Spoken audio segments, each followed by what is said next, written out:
자, 한국 경제에는 구조적 장애물이 있죠. 산업체계, 교육체계, 여러 번 얘기한 거잖아요. 예? 그 결과물의 상징이, 저는 우리가 흔히 그런 얘기, 전문가들이 그런 얘기죠. 한국의 일본화, 자페니피케이션, 영어로는 일본을 잃어버린 30년을 쫓아갈 거다 이런 얘기잖아요. 아닙니다. 일본보다 더 나빠요. 전 그래서 그것을 한국 사회경제 부산화라고 제가 지난번부터 표현하잖아요. 부산화라고 표시하잖아요. 부산화. 예? Not Japanification, but 부산이피케이션 of Korea. 예? 자, 이거 봐보세요. 부산 분들 제가 기분 나쁘라고 하는 게 아닙니다. 예? 부산이 대한민국 평균보다 산업체계도 취약하고 제조업 비중이 낮고 혼인율도 낮고 1000명당 그러니까 한국 전체는 3.7명이 그러니까 결혼을 한다면은 1000명당 부산은 2.9명. 출산율은 한국이 작년에 0.72명이었으면은 가임기 여성이니까 평생 출산하는 게 부산은 0.66명. 1000명당 출산율로 보게 되면 한국 전체는 4.9명인데 부산은 4.5명. 고령화율도 한국 전체는 19.9%인데 여기는 부산은 23.8%. 인구 자연 증가율도 줄어들고 있잖아요. 지금요. 인구 자연 증가율이. 대한민국 전체는 마이너스 2.1명 1000명당 줄어들고 있는데 부산은 마이너스 3.6명씩 줄어들고 있다 이거예요. 예? 부산이 제일 앞서가고 있는 것뿐이야. 대한민국이 부산화가 되는 거죠. 일본보다 훨씬 심하다고 지난번에 자료에서 보여드렸잖아. 부산이 일본보다 훨씬 심하다고.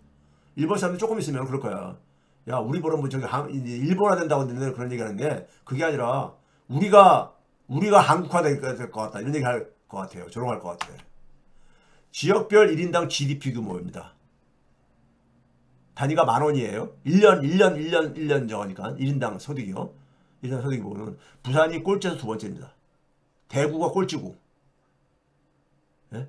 1인당 GDP. 여기에는 그러니까 우리가 뭐냐면 기업 소득 이런 거 다 합친 거죠. 그걸 이제 인구수로 나눈 거죠. 1인당 GDP라는 것은요. 부산이 3,476만원, 전국 평균이 4,649만원. 예? 대구가 3,098만원. 예? 재밌잖아요. 지난 20년간 경제 규모의 변화를 봐보세요. 경제 규모가 각 지역별로 몇 배가 증가했는가. 부산이 그것도 꼴찌 두 번째입니다. 2.6배가 증가했어. 예? 2.6배가요. 전국이 2.8배 정도 증가했는 동안에. 그러니까 상대적으로 저성장했다는 얘기죠. 부산이 그러니까요. 그렇죠?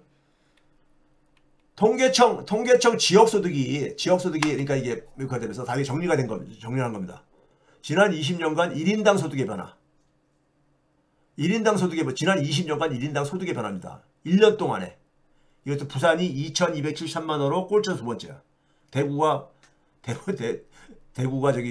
꼴찌고요. 그 다음에 부산의 특징 중에 뭐냐면은 지난 4반세기 그러니까 99년도 통계청에서 통계 집계를 내는 게 99년도 3분기부터인데 올해 3분기까지 내란 이전이죠. 그러니까 딱 25년간이죠. 25년 4반세기죠. 청년 인구가 변화율 몇 퍼센트가 변했느냐. 경기도만 빼놓고 다 마이너스인데 경기도는 인구가 유입되니까는 서울에서 아니면 주변에서 유입되니까 그거고 나머지는 다 마이너스인데 마이너스 다 두 자릿수 20% 가까운데 전국 평균이 29.04. 지난 25년 동안에 청년층 인구가 거의 30%가 줄어들었다 이거예요. 99년도에 비해서. 부산은 제일 꼴찌야. 49.43%. 거의 절반이 줄어든 거야. 청년 인구가 지난 25년간. 실제로 통계 수치가 확인되는 거잖아요. 부산에서 청년이 다 떠나고 있다. 청년이 없는 사회는 제가 이제 지역에 이제 그러니까 지자체들 대상으로 강연을 많이 다닌다. 지자체들이 전부 다 이게 지금 고민이 지금 그거거든요. 인구 줄어들고 청년들이 떠나는 거예요. 청년이 그러니까 살게 못해주고 청년이 돌아오지 못하게 하면은 그 지역은 미래가 없다고 제가 얘기를 하거든요. 거기에 대해서 그러니까 어떤 식으로 대응을 해야 되느냐 이런 이제 카운셀링을 이제 이거 하는데 부산이 한 50% 절반이 줄어든 거야. 지난 반세기 동안에. 미래 없는 거죠. 청년이 없는 사회에 무슨 미래가 있어. 예? 다 노인네만 남는 이 사회가 되는데. 예? 그렇죠? 올해 11개월간 지역 간 부동산에서 임의경매라는 게 있습니다. 이게 돈 상환을 못하게 되면은 경매를 넘기지요. 금융기관들이 넘기잖아요. 예? 넘기잖아요. 이게 보게 되면 경기도가 인구가 제일 많으니까 이제 높은 것도 있지만 부산이 7,784건으로 서울보다 더 많고요. 서울보다 많고. 그러니까 부동산이 그러니까 경매에 넘어간 거죠. 이 오렌지 색깔은 뭐냐면은 1인당 경매 비율이에요. 1인당 경매 비율도 굉장히 뭐 비슷하게 가고 있잖아요. 비슷하게 가고 있잖아요. 그렇죠? 1인당 경매 비율도. 네? 자, 건설 수주액입니다. 건설 수주액이 5년 전보다 못해요, 지금요. 5년 전이면 팬데믹 이전입니다. 2019년. 네? 2019년. 4분기 기준으로 건설 수주액이 40조 9천억 원인데 2019년 팬데믹 전에 4분기에 45조 3천억 원이었어요. 네? 45조 3천억. 건설 경기가 내년도 안 좋다는 얘기가. 제가 그래서 우리가 남은 기둥이 지금 뭐냐면 부동산 같은 게 지금 이렇게 흔들흔들 거리고 있는데 부동산 기둥이 남아있는데 이게 이제 그러니까는 조만간 이제 이게 균열이 가고 있는데 균열이 지금 진행되고 있다 그랬잖아요. 이게 마지막 이제 부러지고 무너지는 것을 얼마나 빨리 진행되냐는 것은 이 탄핵 정치 리스크와 관련돼 있다 이거죠. 아니 정치가 이런데 누가 지금 부동산 거래를 하겠어요. 마지막 취약성의 부채 모래성이 붕괴라 이겁니다. 탄핵 시간은 부동산 시장 구조조정 시간이다. 제가 이렇게 표시한 겁니다. 이거 봐보세요, 여러분들이요. 이게 금융위기가 터지기 전이 2008년 봄. 예? 이게 이제 KB 국민은행 부동산 자료로 계산한 겁니다. 아파트 가격의 변동률을 전체 주택보다 아파트 가격으로 오는 게 가능해서 딱 보게 되면요. 2008년도부터 지금까지 집을 사가지고 갖고 있는 사람들 한번 비교해 보세요. 비교해 보시라고요. 어느 정도 우리 아파트 값이 올랐는가. 저 같은 경우가 지금 살고 있는 집이 2008년도에 정한 건데 여기 보시게 되면은 제주도가 한 99.2%가 올랐고요. 네? 올랐고 그 다음에 부산이 87.18%나 이렇게 올랐어요. 2008년도부터 계속 갖고 있는 사람들은 이렇게 많이 이제 혜택을 본 겁니다. 예? 혜택을 봤는데 전국 평균이 한 54% 정도 되고 이렇게 쭉 된다는 얘기예요. 근데 이제 물가 상승률이 있잖아요. 이 기간 동안에 물가 상승률이 이 기간 동안에 41.3%가 올랐어요. 그러니까 이 물가 상승률을 제외해가지고 실질 수익률을 계산하게 되면은 2008년도부터 그러니까 아파트를 가지고 있는 사람은 연 2.3%의 수익을 낸 거예요. 근데 여기 하늘색으로 표시한 거 경북, 경기, 전남, 인천은 마이너스인 겁니다. 물가 상승률보다 낮으니까 아파트 가격 상승률이 네? 실질 수익률은 마이너스인 거죠. 그 나머지 지역들이 최고로 많이 본 게 제주도가 연 한 2.8%의 수익률을 기록한 거고 충남이 연 0.1%로 제일 낮은 데가 이렇게 간 건데 그렇게 높지 않지요. 그렇게 높지 않지요. 수익률이요. 실제 수익률을 보게 되면. 네? 자, 그 다음에 10년 전으로 최근 10년으로 이제 단축해가지고 보게 되면요. 지난 10년이면 얼마입니까? 2014년이죠. 박근혜가 그러니까 막 이제 빚내서 집사라고 이제 발동 걸기 시작했을 때. 네? 이때죠. 이때를 보게 되면요. 물가 상승률보다 절반 이상은 실질 상승률이 마이너스입니다. 물가 상승률보다 못 미쳐요. 아파트 가격 상승률이. 이거 물론 평균입니다. 그 지역의 평균이에요. 서울도 뭐 강남 있고 강북 있고 그러니까 강남 강북은 또 구분하면 또 계산이 더 복잡해지니까 그것까지 제가 뭐 할 시간은 없고요. 하고 싶지도 않고. 자, 근데 이건 부산부터는 다 그러니까는 물가 상승률보다 미치지 못해요. 지난 10년 전부터. 네? 물가 상승률은 못 미친다고. 네? 자, 그러니까 지난 10년 동안에 한 10년 정도 내가 아파트를 보유하고 있다. 이 지역에서 한번 자기 거하고 비교를 한번 해보시라고요. 기껏해야 서울이 가장 가는데 한 3.8% 연. 자기 그러니까 아파트에 투자한 게 만약에 10억이면은 10억에 대해서 실질 수익률이 물가 상승률 빼고 한 3.8%니까는 3.8%가 얼마입니까? 3,800만 원입니까? 3,800만 원 정도씩 올랐다 이거죠. 그러니까요. 네? 광주는 연 0.24%. 그다음에 문재인 정권 때 많이 올랐잖아요. 그래가지고 이후에 보게 되면 수도권만 실질 상승률이 플러스입니다. 수도권만. 나머지는 다 마이너스야. 물가 상승률보다 낮아요. 물가 상승률보다 낮습니다.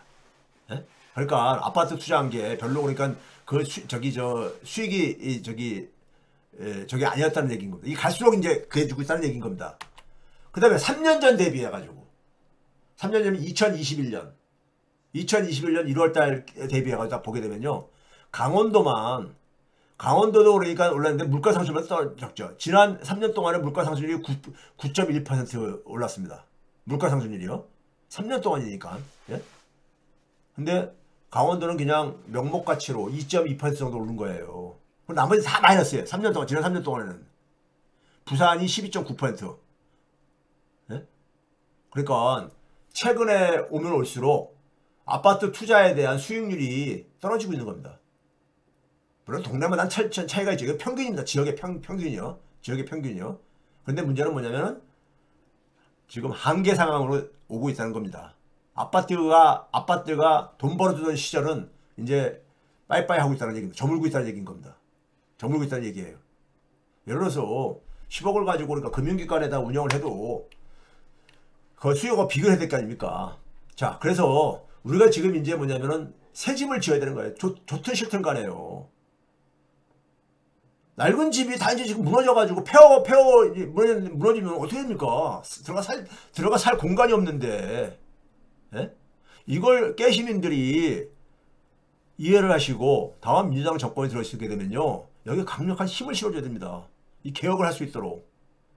이거 가지고 기득권층들은 엄청 반발할 거예요. 이거 수술하는 거에 대해서. 예? 근데 그거를 막아줄 사람은 결국 국민이라 이겁니다. 깨시민들이죠. 핵심은 뭐냐?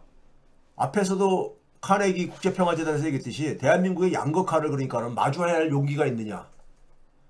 격차사회의 구조를 수술할 수밖에 없어요. 네? 이거부터 시작을 해야 돼. 이거부터. 가장 시급한 거는 격차사회의 구조를 수술하는 건 제가 그동안 여러 번 얘기해 줬잖아요. 뭡니까요? 국민이 소득과 금융에 대한 기본적인 권리가 있어. 근데 그거를 그러니까는 예? 그거를 가게 되면 자기 권리를 챙겨주겠다는데도 그거 가지고 무슨 저기 돈 퍼주냐 뭐 이런 식으로 가는 사람도 있어. 참 그런 사람들 보면요 대책이 답이 없더라고. 계속 그냥 노예로 사세요. 그런 분들은 뭐 할 수 없지 뭐. 자기 권리를 찾아줘도 못 찾아먹겠다면요. 자, 이거 한번 봐보세요. 이게 뭐냐면요. 윤석열 정부에서 하도 지금 어려운 사람들이 많잖아요. 소액 생계비 대출이라는 거를 작년 3월달에 도입했습니다. 소액 생계비 대출은요. 최대 100만 원 정도 해주는 거야. 대출을. 예? 최대 100만 원이요. 그 최초에는 그것도 50만 원뿐이 안 해줘. 그 50만 원을 잘 갚으면은 필요한 거는 그러면 이제 100만 원까지 50만 원 늘려준다 이거예요. 예? 이게 이제 소액 생계비 대출이거든요. 작년 3월달에 시행했어. 근데 이걸 최근에 이제 이게 국회 누구더라? 어느 의원이 그래가지고 제가 원자료를 저기 확보해가지고 딱 분석을 해봤더니만은 이거 봐보세요. 이거 보시게 되면요. 연체 잔액이 파란색 선은 연체 잔액입니다. 연체 잔액이요. 연체 잔액이 단위가 억 원이에요. 그러니까 23년 6월 달에는 8억 원이었는데 이게 477억 원으로 증가했어요. 그러니까 50만 원에서 100만 원 빌리는 사람들이 이걸 못 갖고 있는 거야. 못 갖고 있는 거야. 예? 그래서 연체율이 거의 30%에 달해 지금. 그러면 여러분들 볼 때는 야, 그 돈도 어떻게 못 갚냐 막 그렇게 얘기하셨잖아요. 근데 이게 대출 금리가 연 16%에 사실상 15.9%니까요. 이게 그건 소액 생계비 대출을 하면서 이게 무슨 고리대업자지. 이게 뭐야 이게 16%를 이자를 뜯어간다는 게. 그것도 서민금융원이라는 데서 서민을 지원해 주겠다 하면서 이거 고리대장사죠 이게. 예? 그러다 보니까는 어떻게 합니까? 이게 나중에 가게 되면 이제 이거 정권 바뀌게 되면은 이거 뭐 탕감 이런 거 하잖아요. 소액 1,000만 원 이하에서 이런 거 과거 정권들이 그러니까 정권 바뀔 때마다 반복적으로 했던 거잖아. 그럼 또 생겨. 근데 지나고 나면 왜 그렇습니까? 어떻게 이걸 15.9%로 이걸 대출해 주냐고. 이분들 이 100만원 정도, 50만원에서 100만원 정도 필요한 사람은 다른 대출도 많이 해본 사람들인 거야. 워낙 어려운 사람들인 거죠. 우리는 기본적으로 소규모 대출에 대해서 사실 너무 우리가 금융 착취를 당하고 앉았단 말이에요. 그러니까요. 예? 자기 권리를 그러니까는 권리가 보장되지 않으니까 그게 제가 뭡니까? 사회금융, 기본금융 이런 개념이라 했잖아요. 예? 자, 이게 현실입니다. 이게 저 대한민국의 현실이에요. 대한민국이 그러니까는 돈이 있는 사람들한테 천국인 거야. 예? 돈이 있는 사람한테는요. 자, 그래서 이거 상징적으로 제가 이거 보여준 겁니다. 지금 새로운 집을 지어야 되는데 새로운 집을 우리가 지어야 되는 방향은 다 나온 거예요. 문제는 새 집을 지으려고 하게 되면 거기에 대해서 그러니까 우리 재건축, 재개발할 때 보면은 막 조합해서 서로가 막 이권 다툼 이런 거 많잖아요. 많은 거랑 비슷할 겁니다. 예? 많을 거예요. 저는 제가 선생으로서 할 만큼 했다고 해요. 생각해요. 예? 목소리를 낼 만큼 냈고 대안도 얘기했고 문제는 국민들이 알고 나서도 못하면 그건 자기 복이죠 뭘. 자기 복인 거예요. 근데 냉소주의자들이 있어요. 어느 사회나. 냉소주의자는 전 관심 없어요. 어차피 사회적 동물임을 포기하고 사는 사람인 거니까. 예? 나는 나 개인만 챙기고 산다는 사람이니까. 그런 사람 뭐 내가 뭐 어떻게 합니까? 그런데 우리 깨시민들은 특히 뭐냐면 10대, 20대, 30대가 이번에 사회적 존재를 자각을 했는데 이 청년들이 사실 들고 일어나야 되는 겁니다. 청년들이. 자, 오늘 이제 우리 사회가 지금 어느 지경이 됐는가? 윤석열이 지금 우리한테 무슨 선물을 줬는가? 제가 이렇게 역설적으로 표현하는 겁니다. 윤석열이 우리한테 무슨 선물을 줬는가를 우리가 잘 활용을 해야 되는 겁니다. 예? 원래 우리가 11월 달까지만 하더라도 윤석열 탄핵이 이게 진행될 거라고 그 당시에 생각했던 사람들이 얼마나 있었습니까? 예? 윤석열 권력이 사실상 그러니까 막을 내렸잖아요. 예? 막을 내렸잖아. 3년도 못 채우고.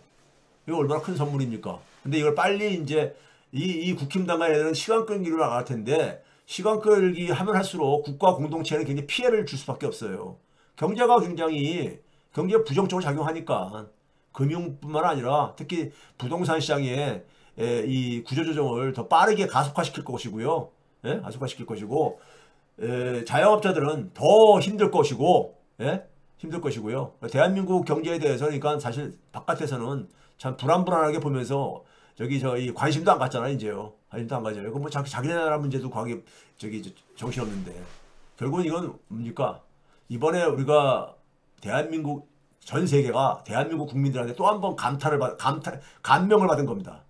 뭐에 받았느냐? 아, 대한민국 국민들은 민주주의가 DNA가 내장된 사람들이구나. 예? 그 계엄을 그러니까는 계엄을 몇 시간 만에 무력화시키고, 예?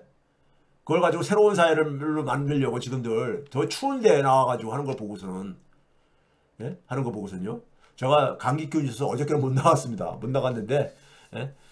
관심들을 가지고, 예? 우리가 지금 그러니까, 우리 앞에 놓여 있는 게 이렇게 뿌옇지가 않습니다. 예? 명확해요. 명확해. 단지 우리가 거기에 대해서 같이 힘을 모으고 목소리를 모아야 되는 것 뿐입니다. 그러면 대한민국은 또 한 번 기적을 만들 수 있어요. 이게 그러니까 새로운 집을 짓는 거기 때문에 제가 다른 100년이라고 한 겁니다. 집을 지으면은 이게 최소한 그러니까 100년은 살아야죠. 100년은 살 집을 지어야 될 게 아닙니까? 예? 한 뭐 5년 살고 또 저기서 바꿀 집 이런 거는 우리가 의미가 없잖아요. 그렇죠? 100년 정도 적어도 살 집을 지어야 될 게 아닙니까? 이번에는. 예? 새로운 집을요. 이거는 결국 누가 하는 겁니까? 대한민국 국민이 하는 거예요. 대한민국 국민 중에 누가 하겠어요? 시민들이 해야 되는 거죠, 이거. 예? 그런 거에 관심 없는 사람들한테 뭐 어떻게 억지로 어떻게 합니까? 억지로 뭐 관심 가지라고 뭐 강요할 수도 없는 거고. 예? 결국 시민들이 해야 되는 거예요. 힘들어도.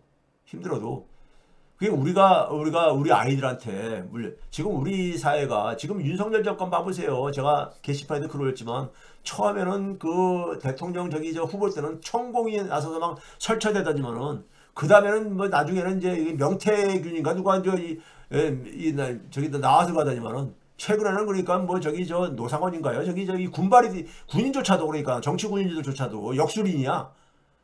예? 지금 어느 시대인데 지금 이 역술 점수라는 사람들이 예? 점술에 의존을 해가지고 저기 저 국가 경영을 하고 앉아 있고 저기 저 계엄령 선포를 그러니까 그 사람들한테 맡기고 앉아 있고 그러고 앉아 있냐고요. 대한민국에서 후져 이거 소위 요즘 10대 20대들 볼 때 얼마나 참 이거 진짜 대한민국 진짜 후지다. 그런데 기성세대들 많이 반성해야 됩니다. 예? 우리가 이런 후진 사회를 애들한테 보여주고 있는 거야 지금요. 저는 창피해가지고 얼굴을 못 들겠어. 아이들 앞에서요. 그러니까 저처럼 좀 나이 많이 있으신 분들이 더 힘을 내야 됩니다. 더 힘을 내고 예? 더 많이 그러니까는 예, 목소리 내고 더 많이 그러니까 노력을 해야 돼요. 그게 할 일이에요. 예, 이제 남은 저기 이 나이 동안에 할 일입니다.